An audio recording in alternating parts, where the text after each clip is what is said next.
सहनाववतु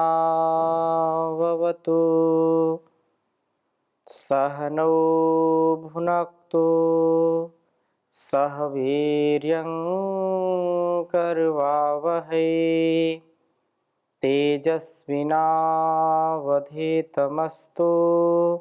मा विद्विषावहै। ओम शांति शांति शांति। वैदिक जीवन पद्धति की इस कक्षा में आप सबका हार्दिक स्वागत है, अभिनंदन है। परमपिता परमेश्वर की हम सबके ऊपर असीम अनुकंपा है कि उसने हम सबको जीवन दिया है जो सब जीवों में, सभी योनियों में सर्वश्रेष्ठ है। हम अपने गुण, कर्म, स्वभाव को, वाणी, व्यवहार को उत्तमोत्तम ढंग से, दिव्यता से युक्त होकर के जीने का प्रयास करें। अपने उत्तमता से ही हम इस संसार को, समाज को, घर परिवार को श्रेष्ठ बना सकते हैं। अपने जीवन को श्रेष्ठ यदि हमने नहीं बनाया तो समाज भी श्रेष्ठ नहीं बनेगा। अपना सुधार, अपना ज्ञान, अपना विज्ञान ही हमको व्यष्टि से समष्टि के कल्याण की भावना से युक्त करता है। अतः हमारा यह कर्तव्य है कि हम इसको श्रेष्ठ रूप में पा करके श्रेष्ठ ही आचरण करें। शक्ति, ज्ञान व चेतना, बिना ज्ञान के शक्ति यदि मिलती है तो उसका दुरुपयोग करते हैं। प्राण साधना के साथ, योग साधना के साथ जीवन का जब हम निर्वहन करते हैं तो हमारा जीवन अत्यंत पवित्र हो जाता है, अत्यंत महनीय हो जाता है। इसी भाव को प्रकट करने के लिए आज हम पढ़ेंगे दूसरे मंडल के, ऋग्वेद के दूसरे मंडल के 34वें सूक्त के 7वें मंत्र का स्वाध्याय, जो बहुत ही सुंदर वेद मंत्र है। मैं पहले इसको लिखता हूँ, फिर चर्चा करूंगा।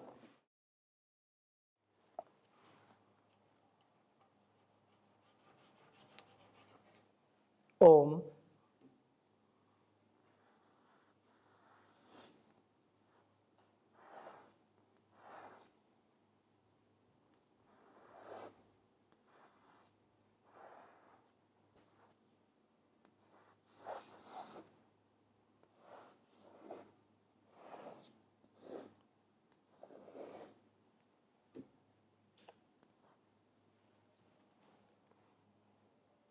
तम नुदाता मरुतो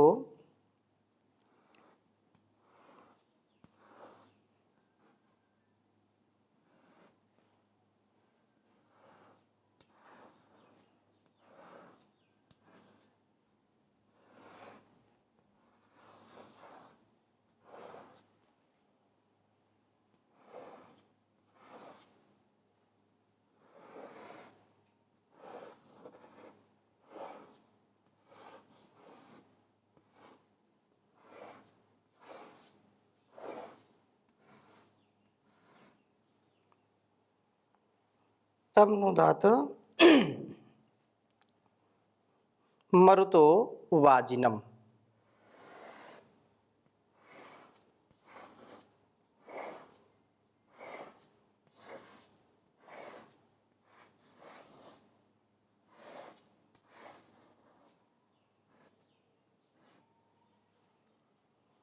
रथ आपानम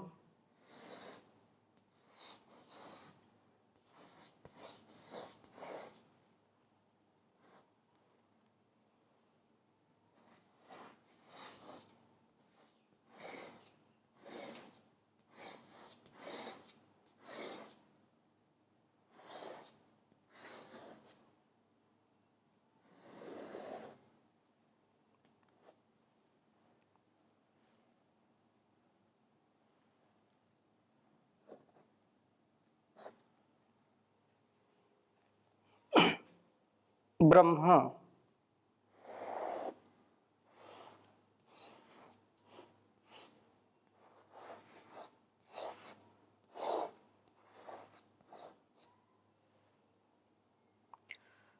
चितयत दिवे दिवे।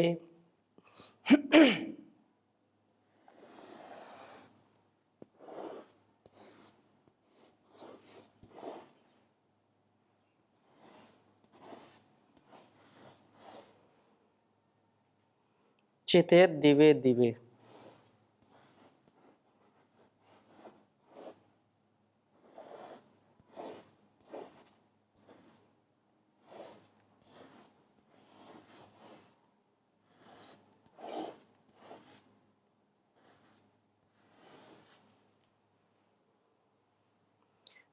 ईशम स्तोत्रिभ्यो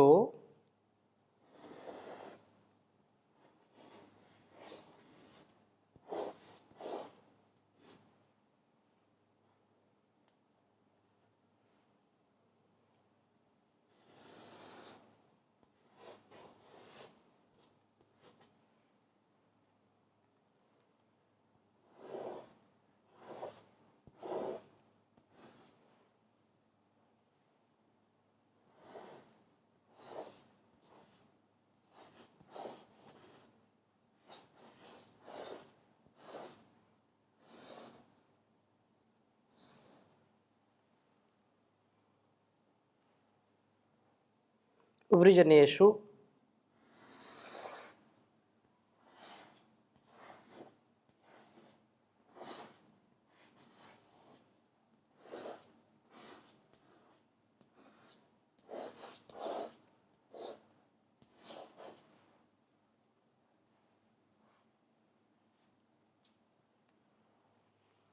कारवे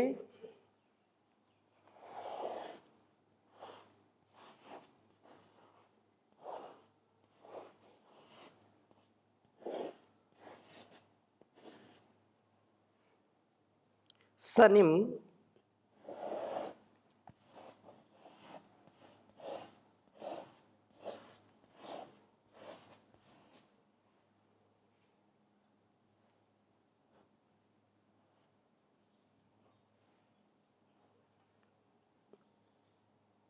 मेधामरिष्टम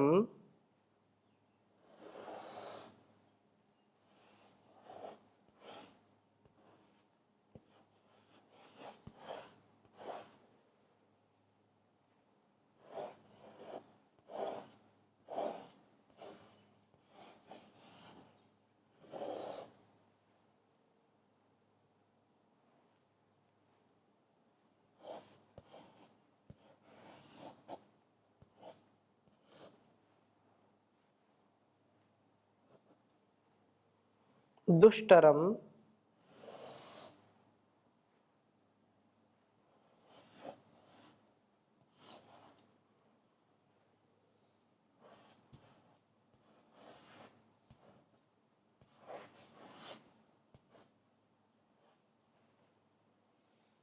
सह।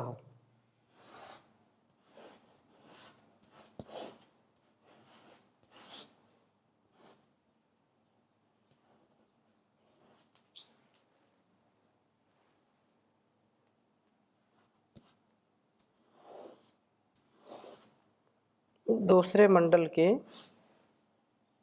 34वें सूक्त का 7वां मंत्र है।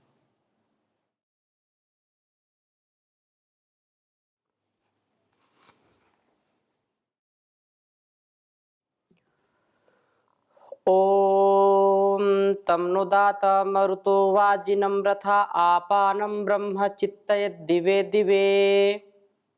यशं स्तोत्रिभ्यो वृजनेषु कारवे सनिं मेधामरिष्टं दुष्टरं सह। ओम तम नु दाता मरुतो वाजिनं रथ आपानं ब्रह्म चितयेत् दिवे दिवे। यशं स्तोत्रिभ्यो वृजनेषु कारवे सनिं मेधामरिष्टं दुष्टरं सह। बहुत सुंदर वेद मंत्र है। तम नु दाता मरुतो वाजिनम रथ अपानम ब्रह्म चितयत दिवे दिवे। यशं स्तोत्रिभ्यो वृजनेषु कारवे सनिं मेधामरिष्टम दुष्टरम सह। हे मरुत, हे प्राणों, नः स्तोत्रिभ्यः, हम स्तोताओं के लिए रथ, इस शरीर रूप रथ में तम ईशम दात, उस अन्न को प्राप्त कराओ जो कि हमारे अंदर शक्ति देने वाला हो। वाजिनम, पिछले मंत्र में भी हमने पढ़ा था, छठे मंत्र में, जरित्रे वाज पेशसम, सज्ञान कर्मेंद्रियों व ज्ञानेंद्रियों को उत्कृष्ट कर्मों व ज्ञान प्राप्तियों में व्याप्त करें। तो जो शक्ति देने वाला है वो लोग बोलते हैं वाजपेयी। जो वाजपेयी का तात्पर्य यही है, शक्ति का पान करने वाला, जो शक्ति संपन्नता का आधान करता है वही वाजपेयी होता है। वाजपेयी लोग लिखते हैं, वाजपेयी शुद्ध होता है वाजपेयी, वाज शब्द होता है।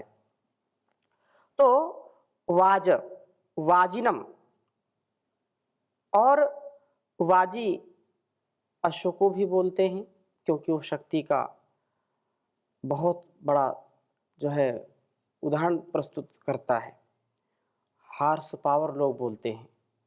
तो वाज जो हमारे शक्ति और हर प्रकार से संपन्नता को युक्त करने वाला है। ब्रह्म आपानम, ज्ञान प्राप्त कराने वाला है। आपनुवंतम, दिवे दिवे चितयत, दिन प्रतिदिन चेतना को बढ़ाने वाला है। जितना जितना हम प्राण साधना करेंगे, प्राण शक्ति का संचार करेंगे, योग साधना करेंगे, उतना उतना दिन प्रतिदिन हमारी मेधा, हमारी जो क्षमता है, मानसिक क्षमता, शारीरिक क्षमता, उसका निरंतर विकास होता है, ह्रास नहीं होता है। निरंतर उस चेतना में हम आगे बढ़ते जाते हैं, हमारी चेतना की अभिवृद्धि होती है, अर्थात हमारे अंदर विशालता का, हमारे अंदर समर्पण का, त्याग का, हमारे अंदर हर प्रकार की दिव्यता का आधान होने लगता है, वह अभिवृद्धि को प्राप्त होता है।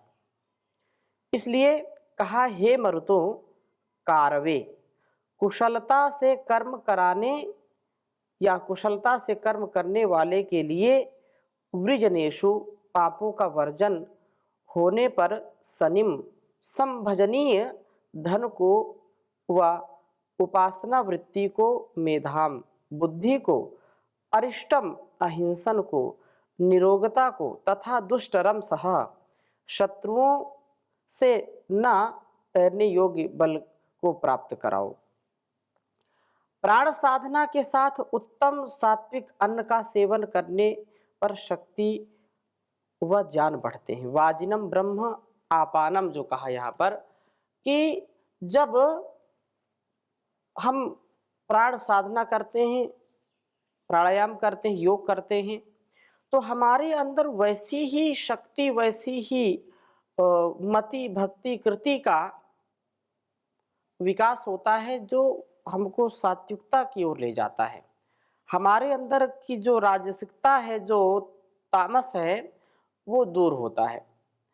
अतः हम सबका यह परम कर्तव्य है कि अपने व्यस्ततम दिनचर्या से, व्यस्ततम कार्यों से समय निकाल करके प्राण साधना जरूर करनी चाहिए। हम किसी भी कर्तव्य को, किसी भी कर्म को करने वाले हों, कितना भी हम व्यस्त हों और कोई भी उत्तरदायित्व हो, यदि जीवन हमारा स्वस्थ है, हमारा शरीर स्वस्थ है, जीवन हमारा ठीक रहेगा, तन मन की स्वस्थता से वतन की स्वस्थता सुनिश्चित होती है। यदि हमारा तन मन नहीं ठीक है तो हम वतन के लिए चाह करके भी कुछ नहीं कर सकते हैं। इंसान का पहला सुख है निरोगी काया।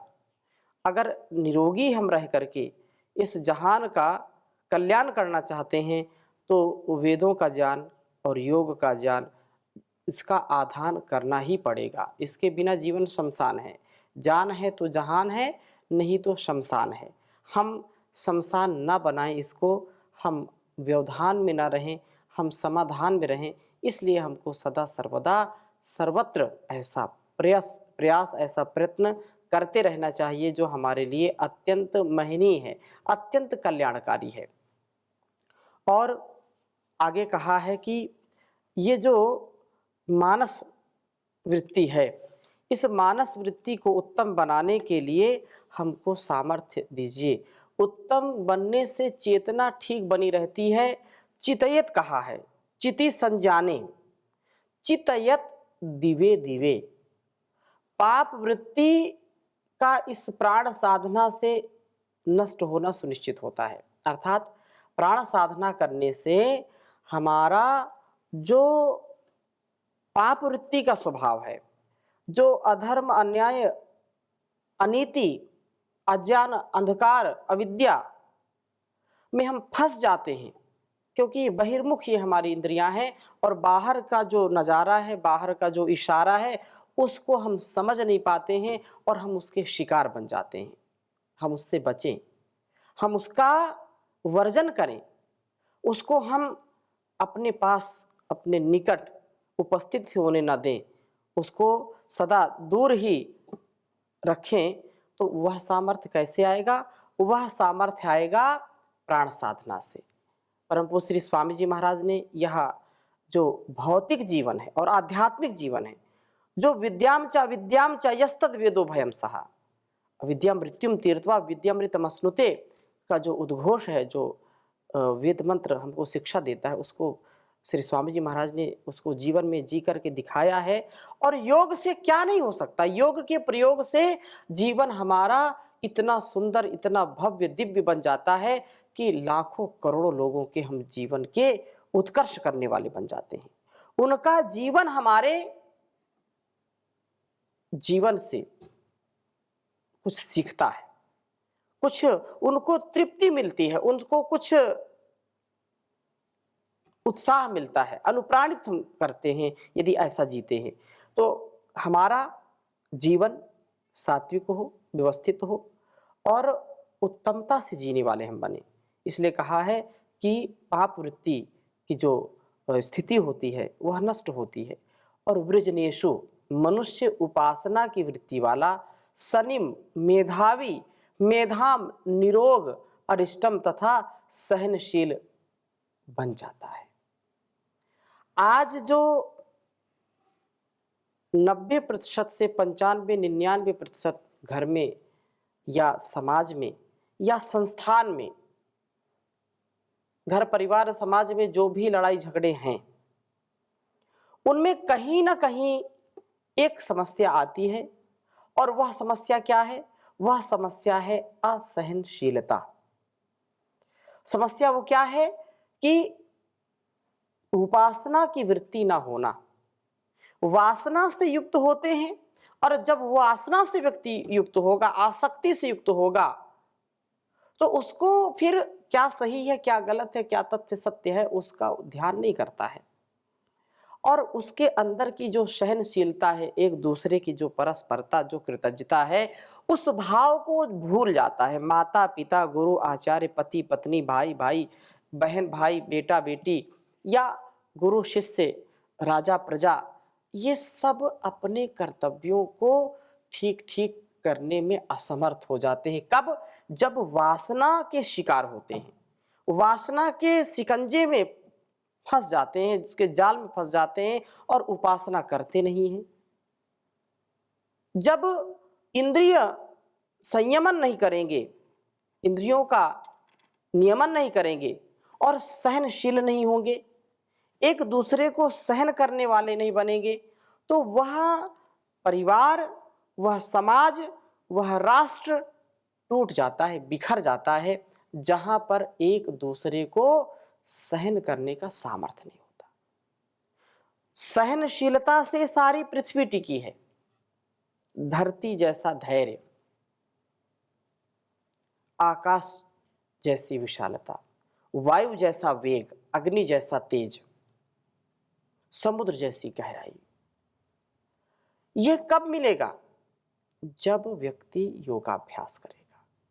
योग के प्रयोग से आत्मबल, शरीर बल, मन बल, धन बल, जन बल, हर प्रकार का बल हमको मिलता है। यही यहाँ पर यह प्रार्थना है, यह हमारे लिए संकेत है, आदेश है, उपदेश है कि हम इसको आत्मसात करने वाले बने। इसी से जीवन और इस जगत का कल्याण होने वाला है, और कोई दूसरा मार्ग नहीं है, कोई उपाय नहीं है। प्राण साधना से हमारे अंदर इतना सामर्थ्य बढ़ता है कि हम सब कुछ, जो निजता के लिए भी और जो राष्ट्र के लिए भी, जो कल्याणकारी है, उसमें कितना भी विष हो हम उसको ग्रहण कर लेते हैं। प्राणायाम के द्वारा सब प्रकार के मल नष्ट होकर के जीवन उत्तम बनता है। इसलिए प्राण साधना अत्यंत आवश्यक है। प्राण साधना हमारे जीवन और इस जगत को सुंदर बनाने वाला है। वेदों में सैकड़ों मंत्र हैं, हजारों मंत्र होंगे जो हमको प्राण साधना करने की शिक्षा देते हैं, हमको उपदेश देते हैं, आदेश देते हैं, संकेत करते हैं, हम उनको आत्मसात करें। यह जो वेदों का उद्घोष है, इसको हम अपने तन मन और इस वतन के लिए कम से कम जीना सीखें। इस प्रकार से जो प्रत्येक दिन सुबह शाम या जब भी उसको अवसर मिलता है, योग ध्यान के द्वारा, प्राणायाम के द्वारा अपने सारे कार्यों को साधता है, तो वही सच्चा साधक बन जाता है। यह स्थिति, परिस्थिति, मनस्थिति हमारी हर प्रकार से योगमय होना चाहिए। योगः कर्मसु कौशलम कहा है, योगः समाधि कहा है। संयमन करना हम सीखें, अपने इंद्रियों पर संयमन, अपने भाव विचारों पर संयम करना सीखें, समत्व में जीना सीखें, कर्मों में कुशलता सीखें। यही योग का उपदेश है। समत्वम योग उच्यते, योगः कर्मसु कौशलम, योगो भवति दुःखः, योगः प्रभवाप्ययो। हर प्रकार के पाप वृत्ति को दूर करने के लिए, जन्म जन्मांतरों के कुसंस्कारों को दूर करने के लिए, उनको दग्ध बीज करने के लिए यदि कोई उपाय है तो एक यही है, योग अग्नि। ये योगाग्नि से हम अपने कुसंस्कारों को, अपने मानस और जो शरीर के रोग हैं, मानसिक और शारीरिक जो रोग हैं, उनको जला करके भस्म कर सकते हैं। ऐसा यदि हम प्रण करें, ऐसा यदि हम विश्वास करें, तो निसंदेह हमारा जीवन बहुत सफल होगा, सुंदर होगा। इसलिए किसी ने कहा है कि यदि जीवन को जीना चाहते हैं तो हमारे अंदर सहनशीलता हो, धैर्य हो, और धैर्य यदि है तो वो योगी हो जाता है। धैर्य है तो व्यक्ति कुछ भी प्राप्त कर सकता है। हम धैर्य नहीं रखते हैं, इसलिए हम पतित हो जाते हैं। महर्षि मनु भी धैर्य को सबसे ज़्यादा महत्व देते हैं, और 10 लक्षण जो धर्म के बताए हैं, तो सहनशीलता, जो सहमर्षणे, और हम एक दूसरे को सहन करते हुए धैर्य न होता तो हमारा जन्म भी नहीं होता। माता पिता ने कितना धैर्य रखा, माँ के गर्भ में शिशु 9 माह रहता है, कितना माँ धैर्य रखती है, फिर उसको जन्म देती है, फिर उसको पालती पोसती, कितना धैर्य रखती है।